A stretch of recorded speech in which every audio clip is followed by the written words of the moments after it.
Star plus के serial साथ निभाना साथिया 2 में घर के बंटवारे के साथ साथ अब तो सभी के लिए काम का बंटवारा भी कर दिया है, वो भी कद्दू बुआ ने।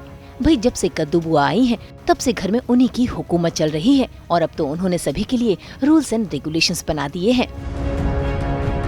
यहाँ तक कि उन्होंने घर के नौकरों को भी छुट्टी दे दी है, क्योंकि वो चाहती हैं कि घर का हर एक सदस्य घर के काम में हाथ बटाए।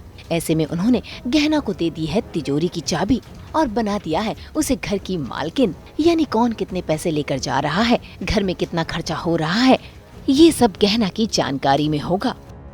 वहीं दूसरी ओर कद्दू बुआ ने सुहानी के हाथों में थमा दी है रसोई और अब सुहानी घर के सभी सदस्यों के लिए खाना बनाएगी। अपना काम सुनकर सुहानी परेशान है।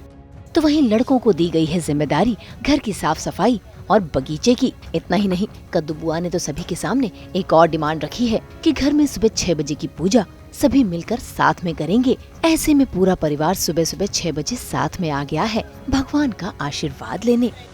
खैर, कद्दू बुआ और गहना चाहती है कि पूरा परिवार साथ में आ जाए और जो घर के बीच में लकीर खींची है उसे मिटा दी जाए, लेकिन सुहानी अपनी चाल चलना छोड़ेगी नहीं। अभी तो हम पूजा कर रहे हैं सारे मिलके, जैसे कद्दू बुआ ने डिसाइड किया था कि हम 6 बजे उठेंगे, एक साथ पूजा करेंगे, एक साथ ब्रेकफास्ट करेंगे।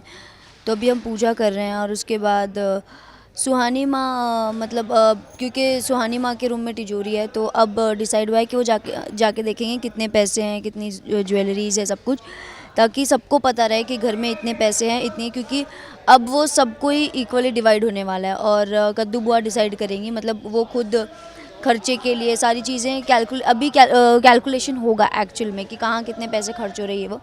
तो वही बैठकर सारी चीज़ें देख रहे थे और फिर उसी के बाद कद्दू बुआ सुहानी माँ को फंसा देती हैं, कहती है अरे तुझे जो खाने का मन है तू बता।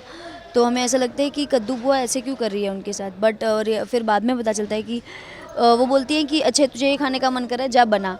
तो अब कद्दू बुआ उन्हें एक्चुअल में काम करवाएगी, उन्हें थोड़ा परेशान करेगी और सबक सिखाएगी। और सुहानी इतनी चालाक है, वो बैठेगी तो है नहीं कि उसके हाथ से सारी सत्ता निकल जाए जितना वो प्लान कर रही थी। और सिकंदर भी वापस आ गया है, तो उसके भी दिमाग में कुछ खुराफात तो चल ही रही है। वो बहुत प्यारी तरीके से बस उसको समझाती है अपने बेटे को, सिकंदर को, कि जंग जो है बेटा वो सिर्फ 2 चीज़ों से जीती जा सकती है। एक तो कि आप संयम और शांति से काम लें, और दूसरा कि सामने वाले को अपनी कमज़ोरी का पता नहीं चलना चाहिए, ताकत का, दुश्मन को अंदाज़ा नहीं होना चाहिए, तभी जीतने के चांसेस ज़्यादा हो सकते हैं। तो अब सुहानी प्लान कर रही है कि मुँह तोड़ जवाब कैसे देगी और कैसे अपनी सत्ता वापस लेगी इन लोग के हाथ से, क्योंकि अभी तो सब कुछ उसके हाथ से चला गया। चाबियाँ ले ली हैं, घर का काम कर रही है, नौकर को निकाल दिया गया, कद्दू बुआ सारा कुछ करा रही है। तो फन है, ये भी चेंज है। अब सुहानी अपने रूप में कब आएगी वो भी हम देखेंगे।